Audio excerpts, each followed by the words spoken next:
everyone to Westford's roadmap to net zero. I'm Beth Perkins. I'm a member of the Clean Energy and Sustainability Committee and also a member of Westford Climate Action. Both of those organizations are co-sponsoring this event. There's a few items I wanted to talk about up front. One is that we're recording the session so that we can all watch it later and offer it to people who haven't been here. And that we have your emails since you signed up for this session.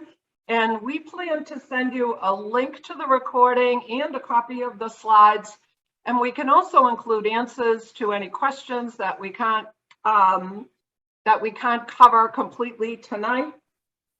And I'm asking that all of you, you can enter your questions into the Q&A section. You can see that at the bottom of your screen. And also, you will be able to raise your hand and ask questions at the end when we get to the end of the presentation.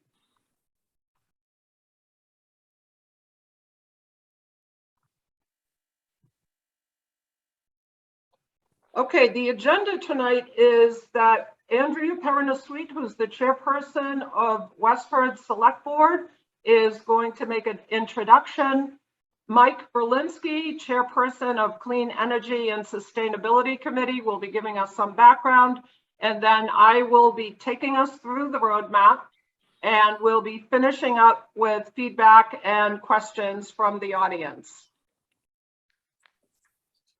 I'm going to stop sharing my screen now. Andrea, it's all yours. Thank you. Thank you, Beth. And thank you to the Westford Clean Energy and Sustainability Committee and Westford Climate Action. Not only am I thanking you for inviting me tonight, I would like to thank Westford Climate Action Committee for really being the impetus and catalyst for the energized focus on clean energy and sustainability that Westford has now committed itself to.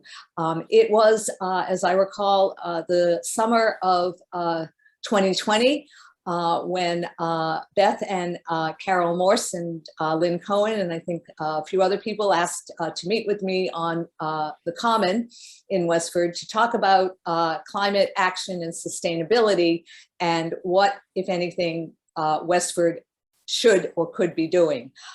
That led to, at Fall Town Meeting of 2020, Westford Climate Action supporting a resolution that passed almost unanimously, which committed the town to sustainability, energy efficiency, and a net zero roadmap. So without, as usual in Westford, without the energy and the foresight of our residents and our volunteers, where we are today would probably never happen. So where are we today here in Westford?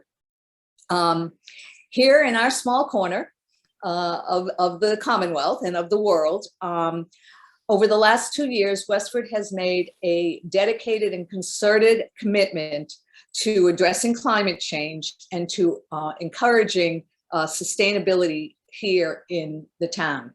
As a result of the resolution that was passed at the 2020 Fall Town Meeting, the Select Board committed Westford to that resolution and committed to addressing climate change here in Westford. We initially, I would say, reestablished what had been the town's energy committee and renamed it into the Clean Energy and Sustainability Committee. The energy committee had gone somewhat dormant over the few prior years. And so we reinvigorated that, we re-energized that, we had new people volunteering. for that committee. And since then, as evidenced by this presentation tonight, as you will see, that committee has really come forward and has taken a very prominent role now in our town and in our town activities. The other thing we did immediately is that we made clean energy and sustainability a town manager goal for 2021 and moving forward. And this was the first time that clean energy had and sustainability had become a town manager goal set by the select person or select board. So we, one of the things we tasked the Clean Energy and Sustainability Committee with was to create Westford's roadmap to net zero. And that is what you're going to hear about later tonight from Beth. And they took their job quite seriously, as you will hear in the not too distant future. We've also now done a few other things, including we applied for a grant for a sustainability coordinator. We were awarded that grant earlier this year, and we will be hiring and sharing a sustainability coordinator with the town of Carlisle. And we are now in the process of interviewing and hiring for that position. And it's my hope that such a person will be on board sometime by summertime at the latest. We have also now ordered our first electric vehicle cars. We have ordered 3 for the police department. We made that part of the 2023 fiscal year town budget. And just again last night, using ARPA funds, we committed to ordering another electric vehicle for the police department as well. We are hoping that the first one of those vehicles is going to arrive sometime this summer or fall. They're backed up, but hopefully we will start to see those in the future. In addition, the town has entered into a contract with a group called Amoresco, who is committed to helping us do an energy audit and seeking ways to save on our energy costs, and to also look at all of our facilities here in town to help us achieve energy savings and costs and efficiencies. So what I believe, started as a small dedicated group of people has now basically become a town-wide goal, one that not only is the select board committed to, but now is involving all of our various other committees, including the Permanent Town Building Committee. I know the school committee is also committed to looking at this, and what was once an afterthought has now become a primary consideration as the town moves forward with any of its building and construction costs in terms of energy efficiency, clean energy, and sustainability. So I find this all very, very exciting. And I want to thank everybody who's been involved for all of their hard work.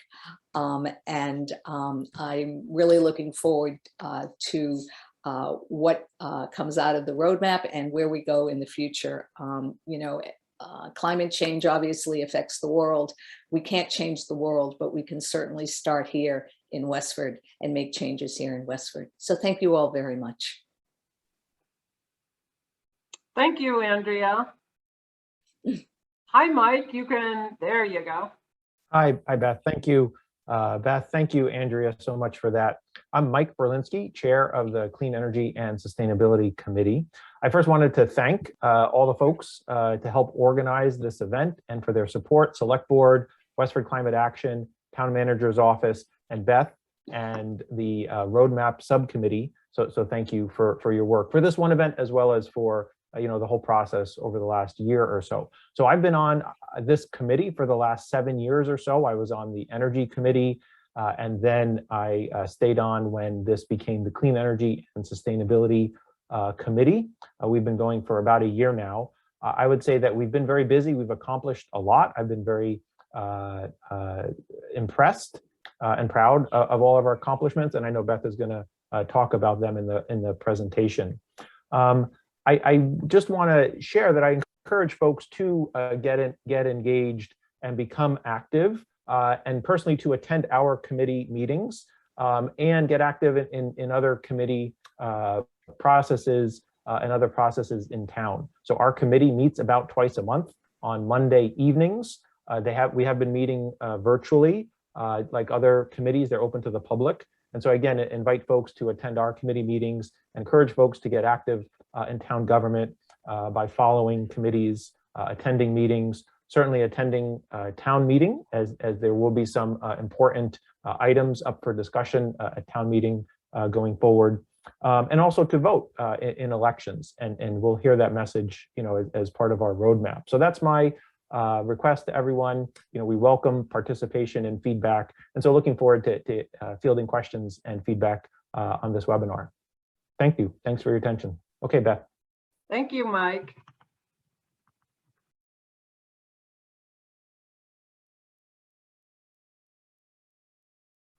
So I'm going to, at this point, carry on with the presentation. So the objectives of the presentation are for us to review with you what the roadmap goals and recommendations are.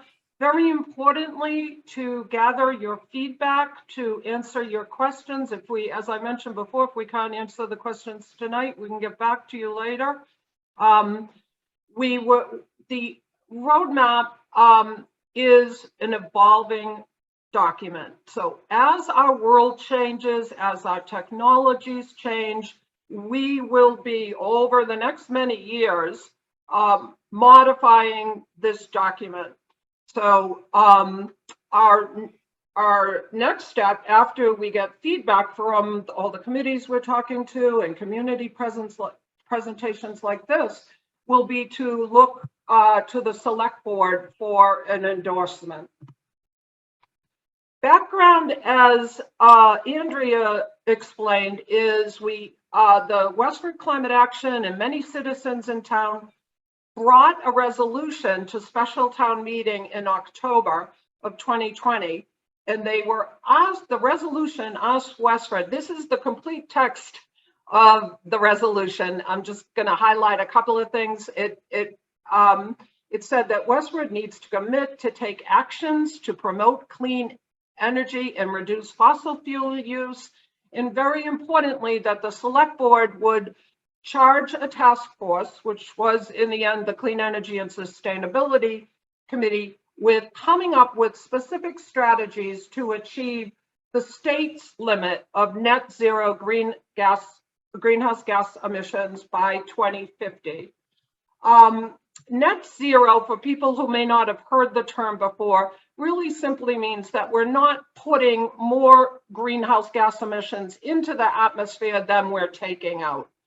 Those greenhouse gas emissions being what we know to be the biggest contributor to climate change.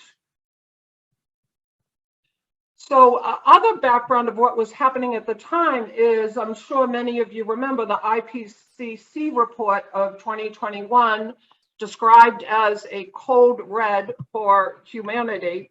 I'm not going to go through, of course, that whole report at this point, but you can see on the left some of the major findings, which were that the concentrations of carbon dioxide are unmatched for at least 2 million years.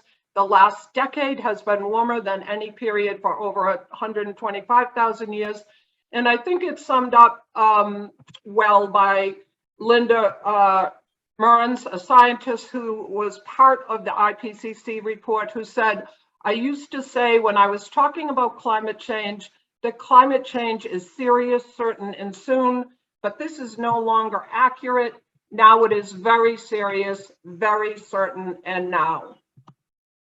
So what happened over the past year or so is that we have seen our government, both at a national and state level, begin to rise to the challenge. Massachusetts passed sweeping climate change bill in March of 2021. It was described as the biggest or largest set of climate legislation in the state's history. The law dictates, and it's now law, so it's part of state law, that the state must achieve net zero emissions by 2050, which is the same goal that we're setting for ourselves here in Westford. There are also intermediate goals. At a national level, we see very similar goals of net zero emissions by 2050 and also 100% carbon pollution-free electricity by 2035. So a commitment that our electric supply will be carbon-free by 2035. Now, along with this dire news, we do have some good news. One is the plummeting costs for wind and solar energy. The fact that the lifetime cost of electric vehicles is now less than fossil fuel vehicles. Electric heat pumps are now viable in all climates. One of the important things that we're going to be trying to get over to everyone as we present this climate roadmap is that heat pumps, they're one of the most important tools we have to reduce climate change, and they are now viable in all climates and prices are dropping. One of the most optimistic things is the huge potential for offshore wind. If you want to feel optimistic, go into Google and enter in New England or Massachusetts and offshore wind. Massachusetts is the state that's best situated in the country for offshore wind. And it's said that New England could generate more than 5 times its projected 2050 electricity with offshore wind alone. So there is some good news. The timeline.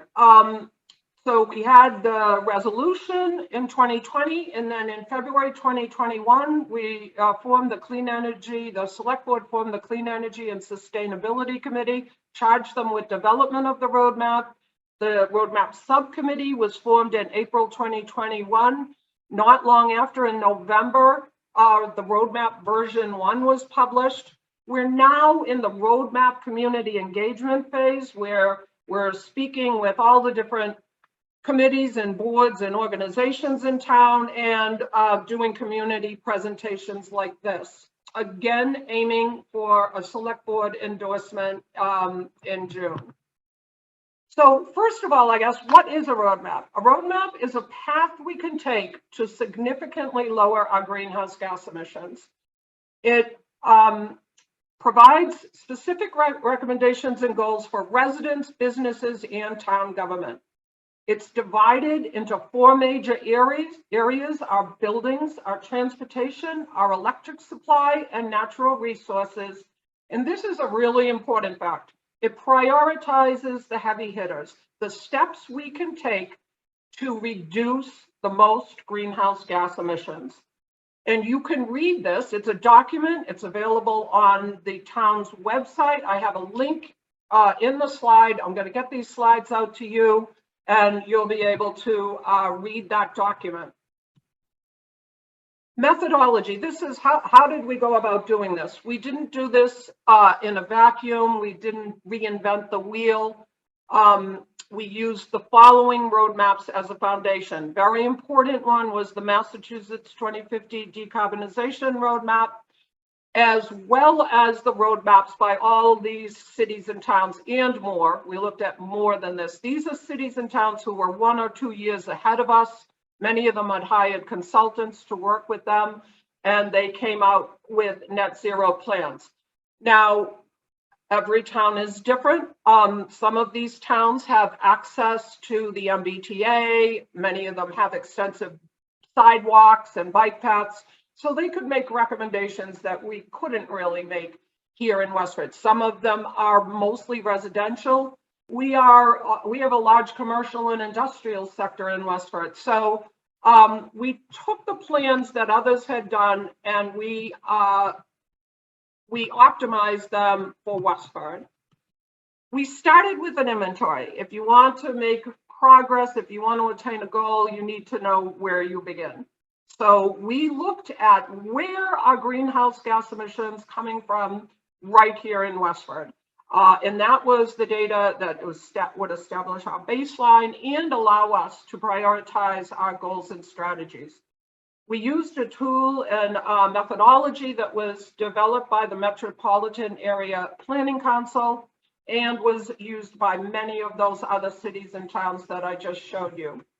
Now, at the high level, Westford results show our buildings produce 58% of our emissions, and our transportation produces 41%. This shows the inventory data in a little more detail. I think the column on your left is clearer, is probably the clearest way to look at it. Passenger vehicles top the list with 38% of emissions, followed by residential buildings at 29%. Our commercial industrial buildings in Westford, this was a surprise to many of us.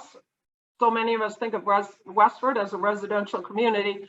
It actually has a large commercial industrial sector, generating 27% of the emissions, and municipal buildings at 2.4.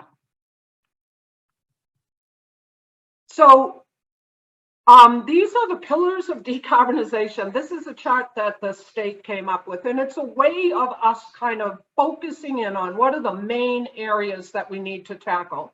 Number one, end use energy. We need to transition our buildings, our vehicles, and other end uses away from consuming fossil fuels. Number two, we need to get very efficient.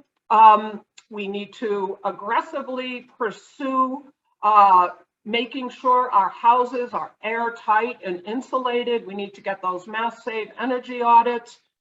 And then three, we need to decarbonize our energy supply. So what we're talking about here is the electricity, the energy that we are using within our homes. We need to make sure that's coming from renewable energy. So when we plug our electric vehicle in or use our heat pump, it's using renewable energy.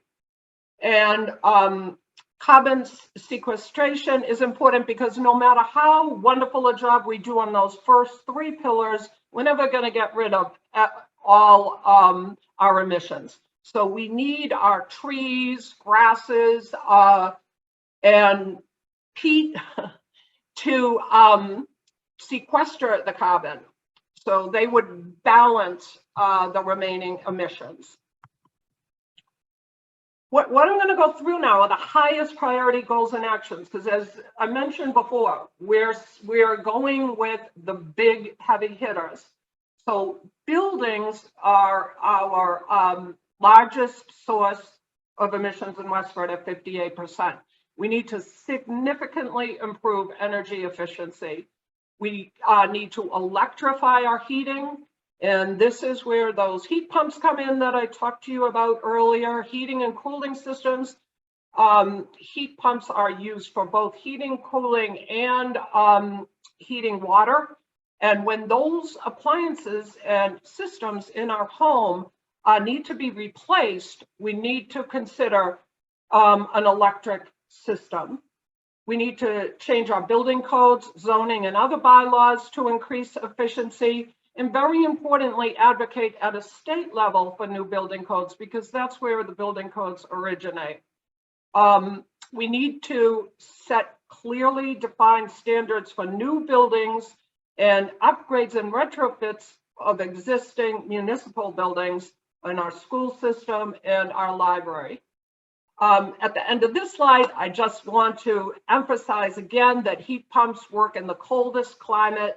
They offer cost-effective heating and cooling, and Mass Save has big incentives. Transition to electric vehicles. More than 40% of our greenhouse gas emissions come from transportation. So we need to promote the leasing and purchasing of electric vehicles for residents, businesses, and town and schools when replacing or purchasing an additional vehicle. So we're not recommending that you take a vehicle that's a new vehicle that's efficient and replace it with an electric vehicle immediately. But when the time comes to replace your vehicle, to consider an electric vehicle. We also need to get charging stations in optimal locations throughout town. So EVs are more efficient, require less maintenance, they're cheaper to operate, and they have much lower emissions. Green the grid with 100% renewable energy and produce more renewable energy locally. So if we're buying the electric vehicles, purchasing the electric heat pumps, we need to make sure that the energy used to power them is high renewable content.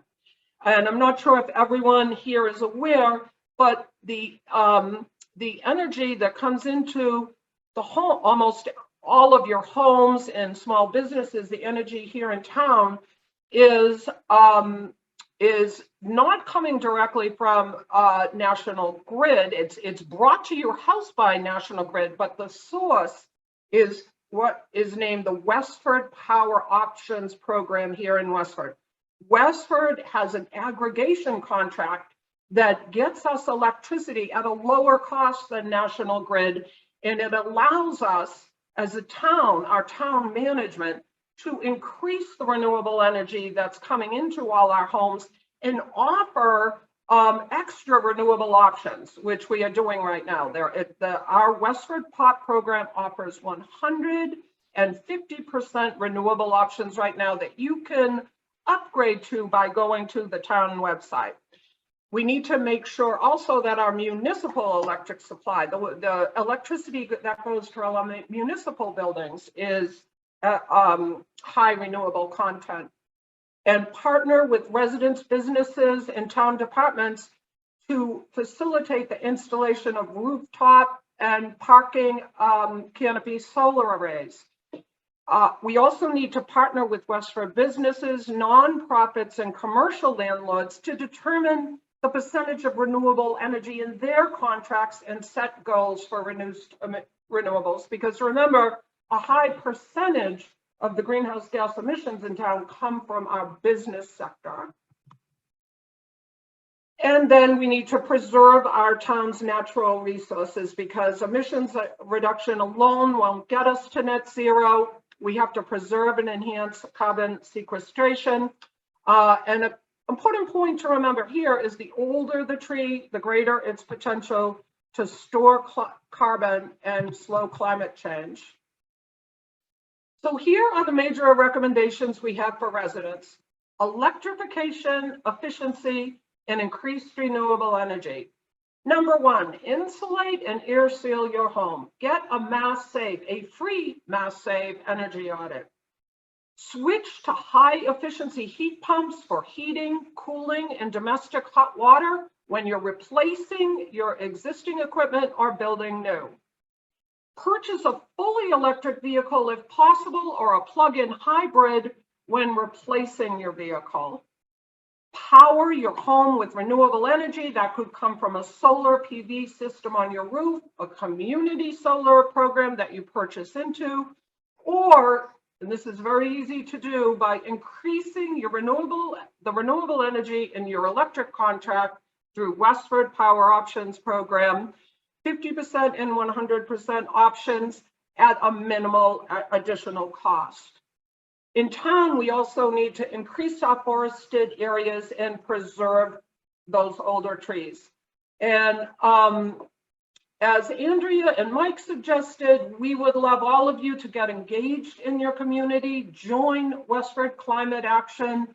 When you are voting, make sure that the candidates that you're voting for support climate action, and then hold them to it. In February of 2022, this is another good news story. Mass Save announced a major overhaul. In the past, Mass Save was all about saving energy and saving cost. Very good things, but they added to those goals the goal of expanding incentives to decarbonize. So they're taking on the Massachusetts goal of net zero. So they have programs for residents, businesses, and municipal buildings, energy efficiency discounts of up to 100% for low-income residents. Renters can qualify for up to 100% of weatherization upgrades. There are incentives for electric home heating and water heating equipment, central air conditioning, insulation, and appliances. Large incentives for heat pumps. I saw, on the website, it was $10,000 up to $10,000. So to find out more about those, you can go to the Mass Save website. And these are the municipal recommendations, many of which we're already working on. We believe Westford should lead by example by reducing emissions from our municipal buildings. I've already mentioned increasing the percentage of renewable energy in our electric contract. When Andrea spoke, she talked about the energy management performance contract. This is a very big project in town. It affects all of our buildings. We hired Amoresco to do a portfolio-wide assessment of every building in town. And they will be coming up with a set of recommendations for the next, I think, 10 or 20 years, for a long time period, recommendations that in the end will save us money. But we want to make sure that they also include the objectives of reducing greenhouse gases, getting solar panels on our school roofs, and electric heating and cooling systems. We're asking that all capital requests for heating and cooling equipment should include electric options. New buildings and major renovations will be net zero. That towns, and they're already doing this, will prioritize electric vehicles, as Andrea talked about. And that we have plans and a timeline for getting those charging stations in. We now have electric school buses. I think you've probably heard about that. And we want to get a plan. I know we contract those school buses from G Bus Company, but we need to make sure that they will, when they need to replace those buses, will replace them with electric vehicles. We're also looking at improving our land management practices and reducing solid waste. So what have we accomplished? This isn't just even before we've really gotten official approval from the select board. We have already begun. This plan isn't simply a plan. We are already moving ahead with the roadmap goals. We work with Westford Climate Action and the Select Board to get that sustainability goal on the town manager's goals. Andrea mentioned the sustainability coordinator that was pushed heavily by our roadmap and by Westford Climate Action. We recently collaborated with the Permanent Town Building Committee to set net zero building goal for 51 Main Street, the municipal office building that used to be the fire station on Main Street. It's now going to be a municipal office building. The building that's there is going to come down. It'll be a brand new building and it will be net zero. We supported the town policy to purchase electric vehicles, co-sponsored with Westford Climate Action, solar and heat pump webinars, and the Earth Day that I hope you all attended on the Common. Just went ahead there. The current projects that we're working on are, we're working with town committees to develop net zero building policies for all new buildings and renovations. We're working with Sue Thomas, who's in our group, is working with town management on a trees and invasive species grant. We're supporting that energy performance contract.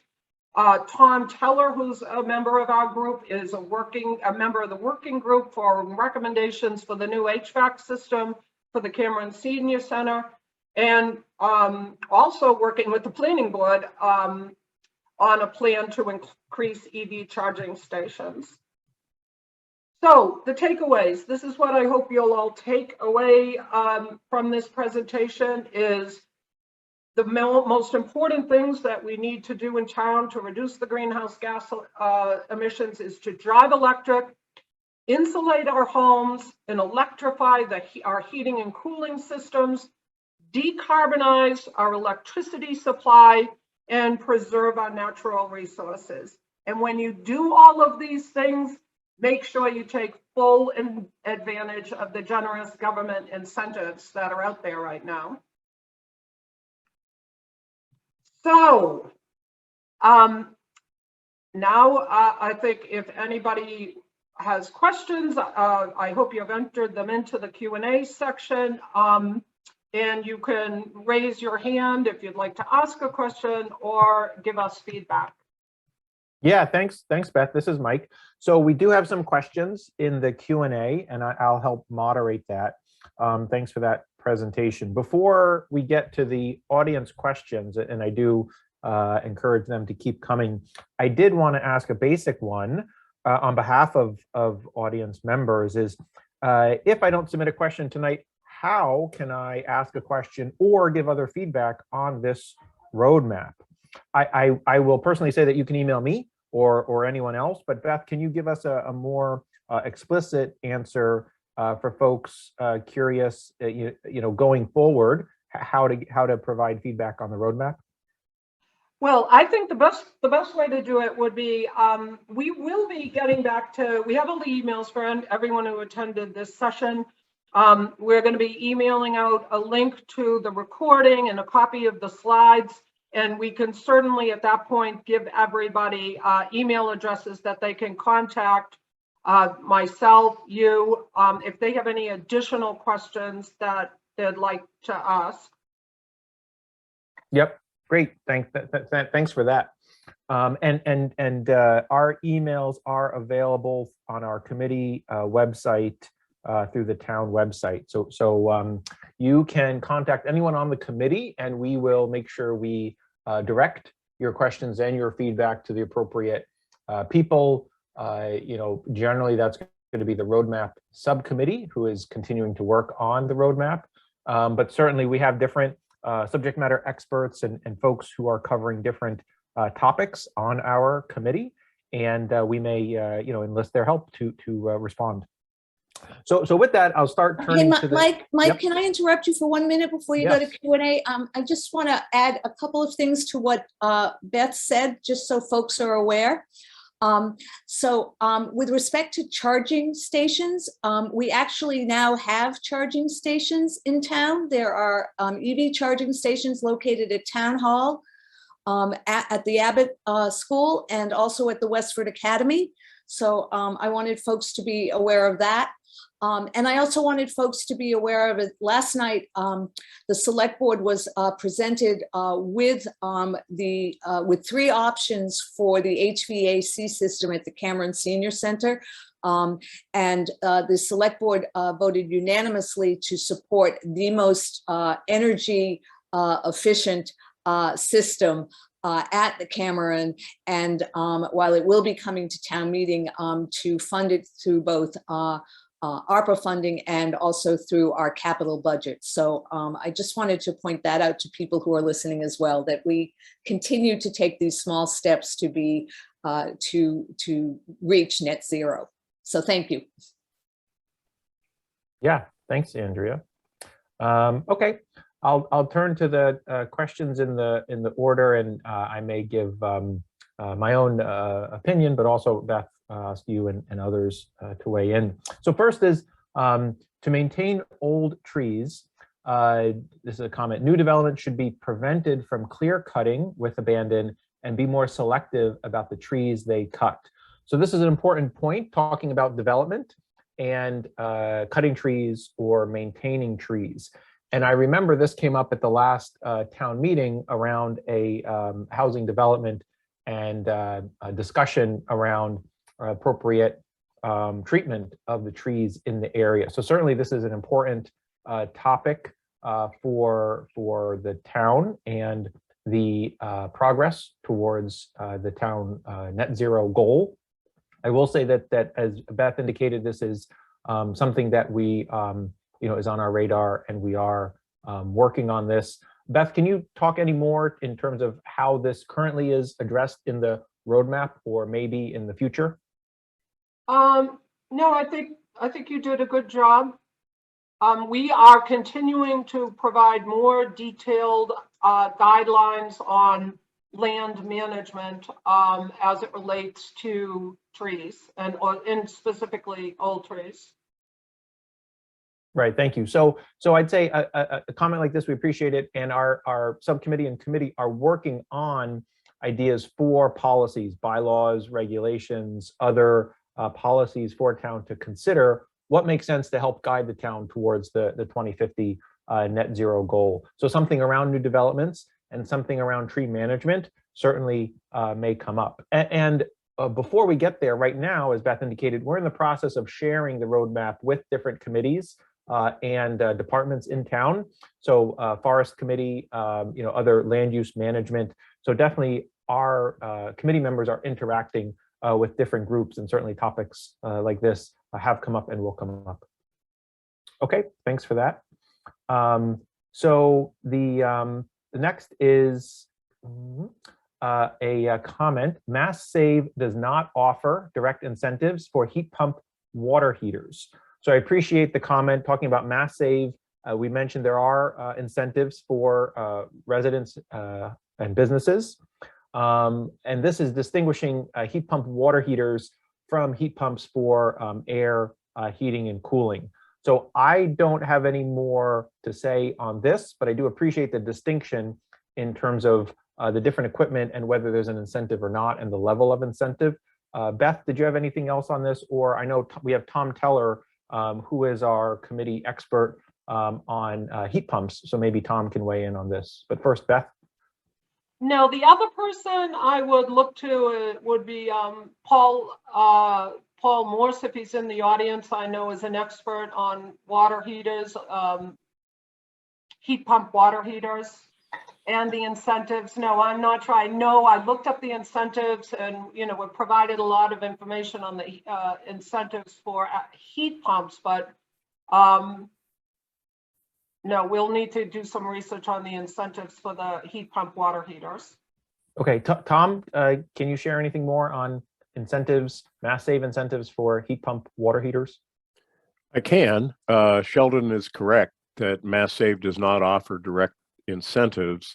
It's a little confusing because unlike their incentives programs for heat pumps themselves, which go directly to the individual, the heat pump water heaters the incentives go through the provider, so the installers.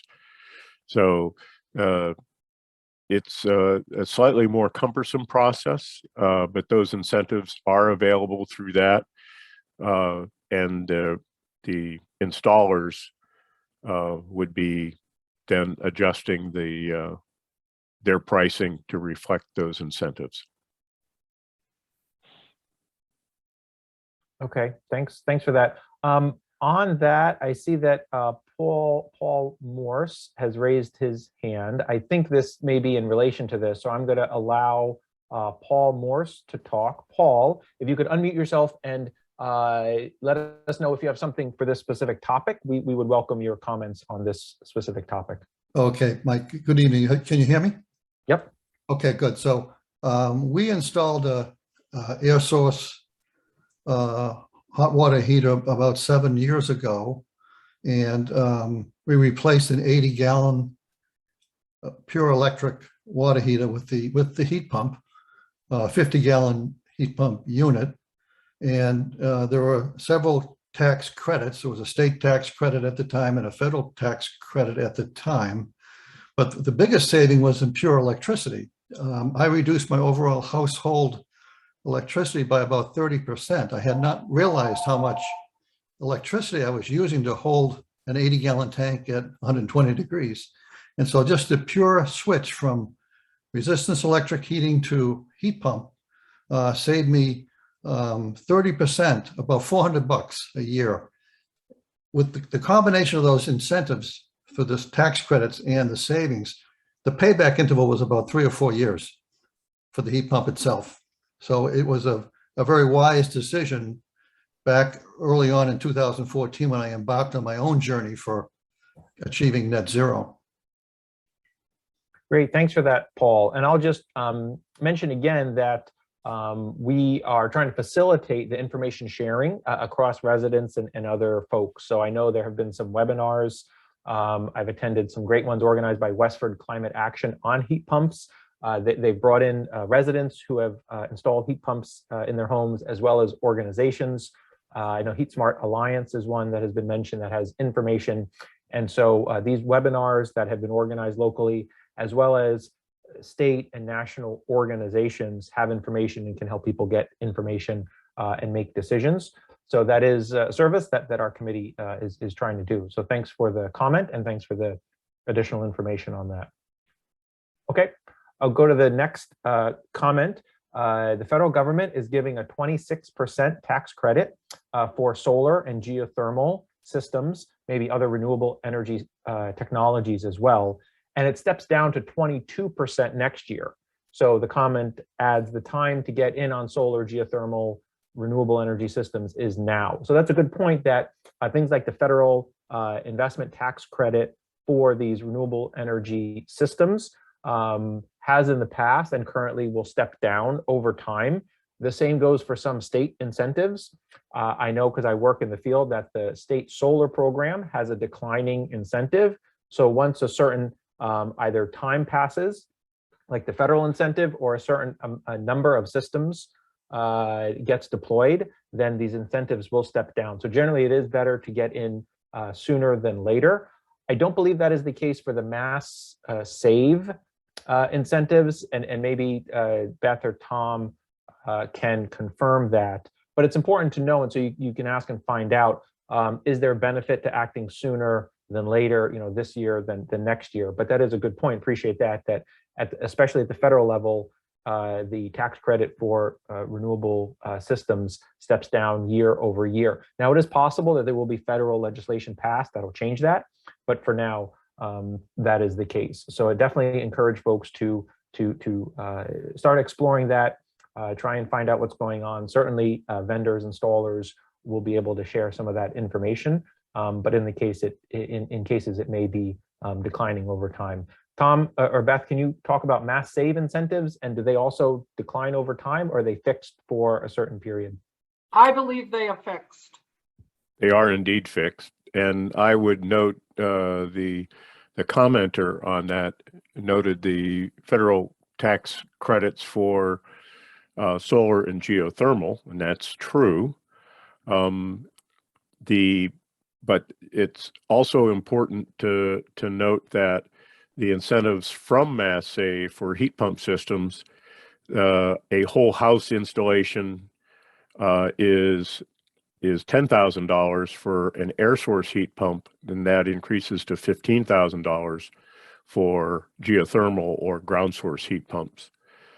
So there are different incentives that are available for those systems. Geothermal systems are more expensive.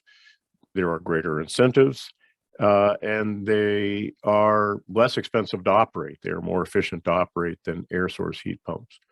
So there's a lot of incentives out there, but there are a lot of questions that have to be considered by a homeowner when considering such a system.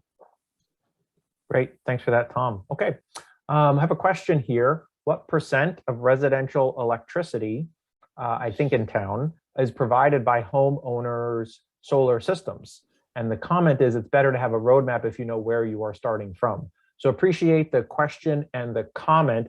I believe we have received this information when we spoke with National Grid.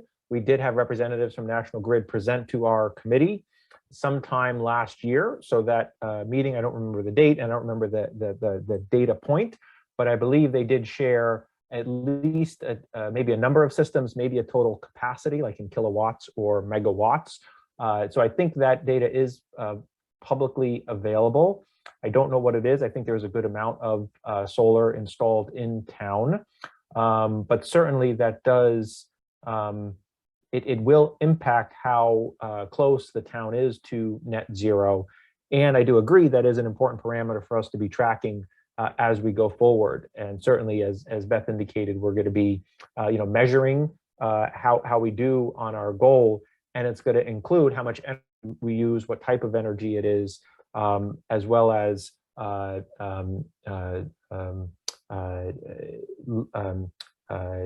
sequestration efforts, what the land use management side is doing. Okay, any other comments on that, Beth or Tom?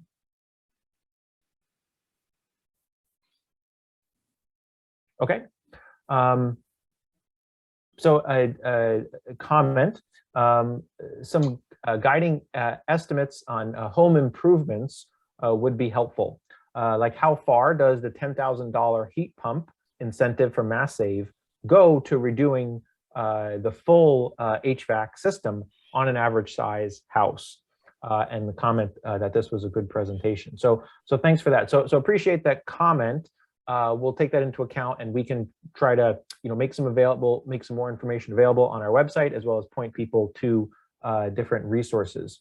On the specific topic, Tom, can you respond to that in terms of the specific question about how far does a $10,000 incentive go if you were going to a heat pump incentive if you were going to redo the HVAC system on a average house? I can certainly respond. This is one of those topics that that there is so much variation from one home to another, the size of the home, the installation of the home, the layout of the home, and that those all impact the cost of systems.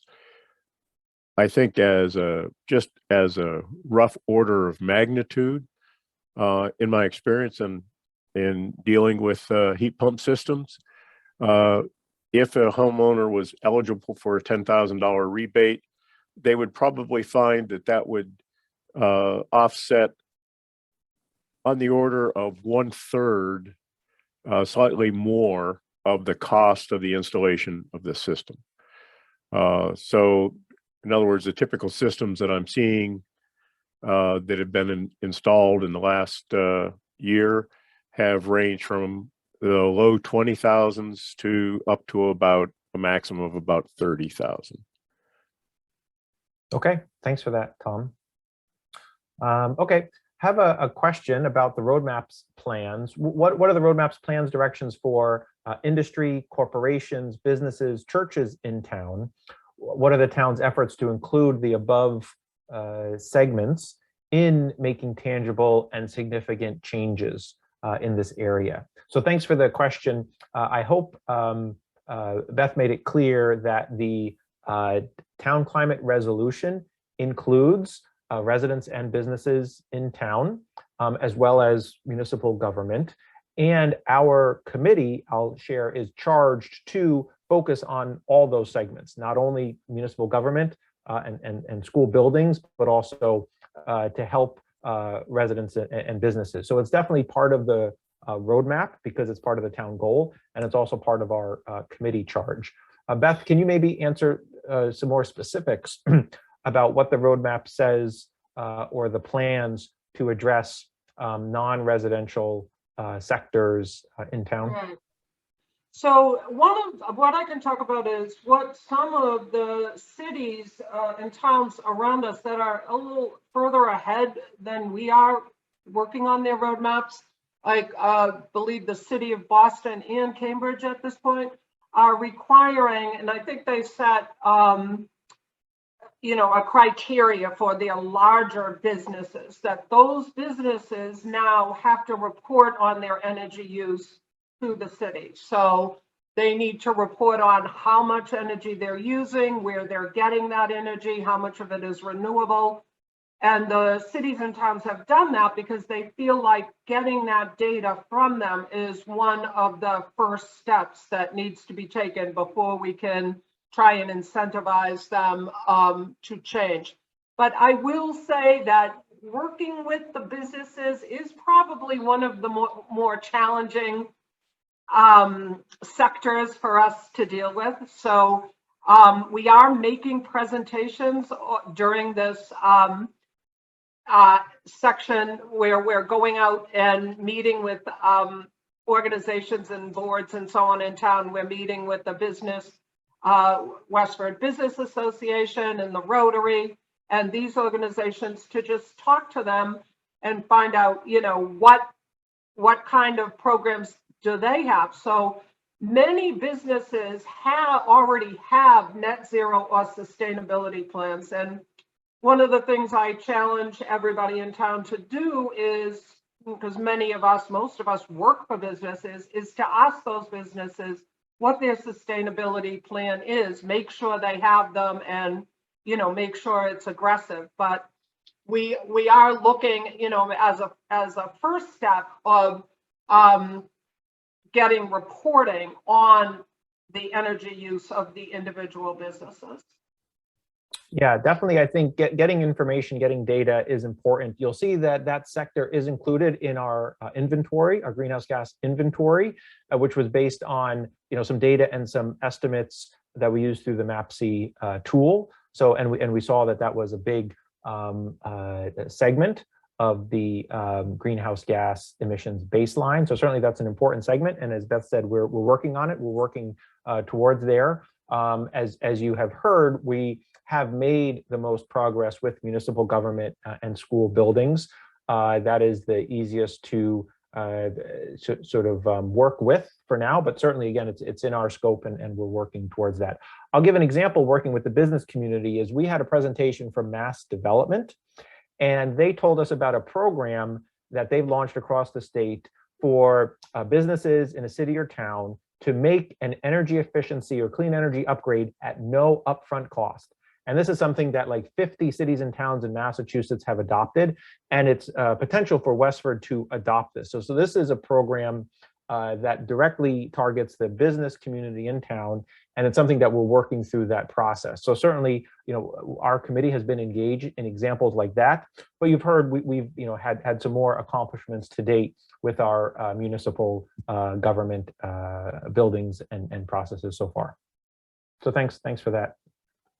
Okay, question about heat pumps. Will switching to heat pumps only when needing replacement get us there to our goal fast enough? Because equipment like furnaces can last 20 years. So Beth, can you talk a little bit about do we need to rip out equipment, fossil fuel equipment that is working now? Will it be okay to wait for equipment to reach the end of its useful life, and then in that purchase of a new equipment decision, consider to something that is less greenhouse gas intensive? So this question was specifically about heat pumps when items like furnaces need replacement, given that there's a very long life for this equipment. So Beth, did you want to start, and then Tom, you can add maybe specifically. And others can speak to this also, but what I would say is that would make a difference if, for instance, you just installed a very efficient gas furnace a year or two ago. I don't even think it makes sense for the planet for you to pull that out and get rid of it. If you have, let's say, an older oil system or, or a very inefficient gas system, and you can find out exactly what kind of a system you have and how efficient it is by having Mass Save come in. We just recently had Mass Save come in and take a look at our furnace. So I would think if you have an older equipment and it's inefficient, that it may make sense to do the replacement, where if you have something that you just purchased and it's very efficient, maybe it makes sense to wait. Tom, do you have anything else? Sorry, I had to unmute myself. I think that there's, I think Jim has a useful insight there. It's difficult to know whether an individual home, I'm just wandering here. It's a big investment. And so I think the reality is that some folks are more able to make that investment sooner than others. Certainly, if we could do a good job of making sure that when folks are reaching the end of the useful life of their heating system, or if they want to add air conditioning and they don't have it now, that the heat pump option is a very viable option for them, and to help them to understand that option and to understand what incentives there are to pursue that option. I think that's something the best we can do. And I think I guess I'll end it there. I'll just state that much.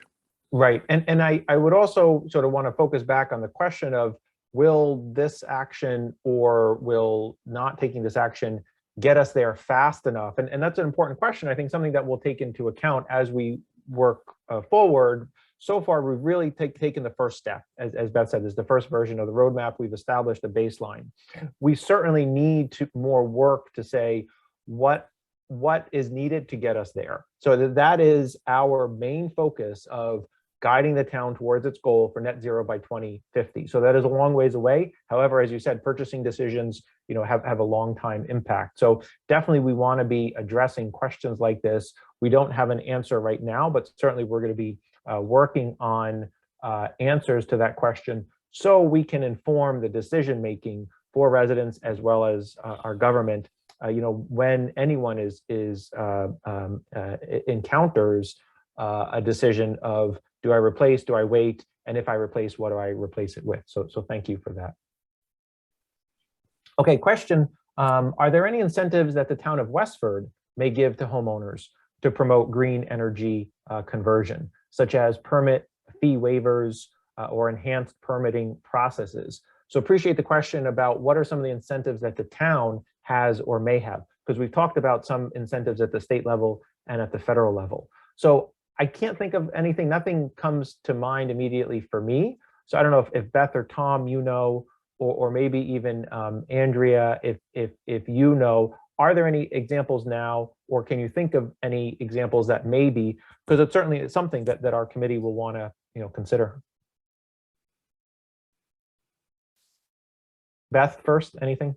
Yes. I don't know of any incentives that we have in town right now. I think that, again, we're at the beginning of this. Andrea, do you? No, I don't know of any incentives that we have in town now, but I certainly, I think it's something worth exploring, and maybe worth exploring with the planning board and the planning department when they're doing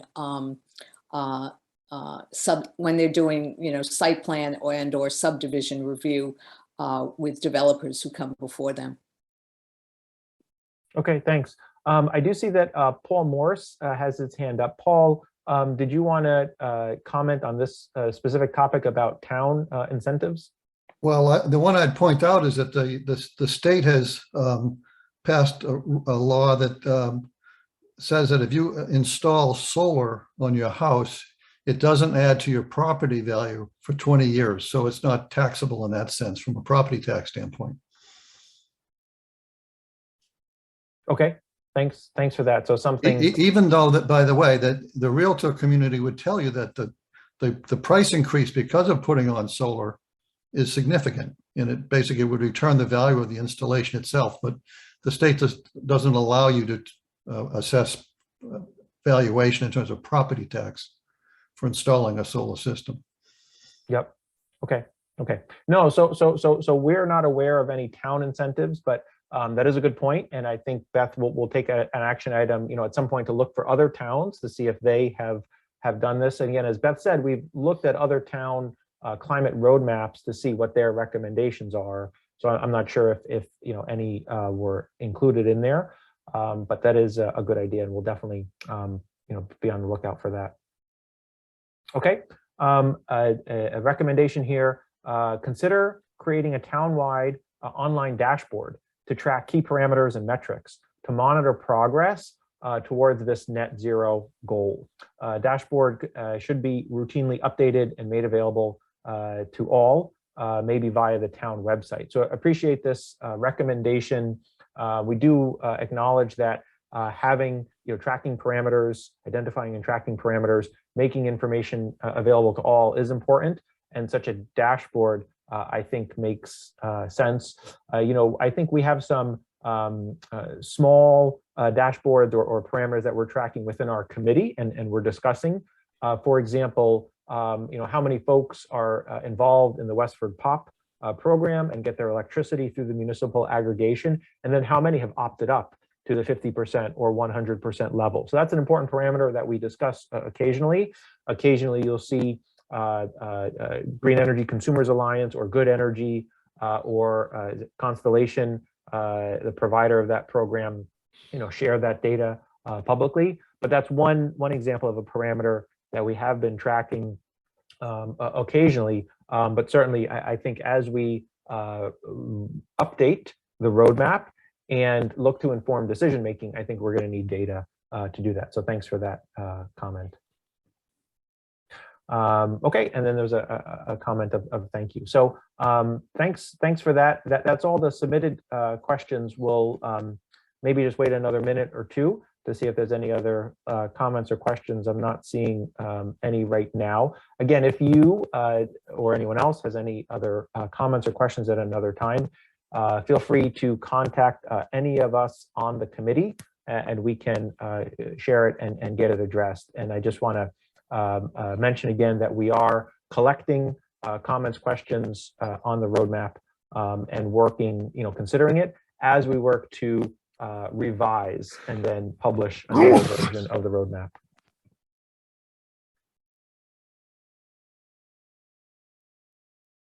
Okay, we have a question here about the POP program. How do we sign up for the renewable option for POP?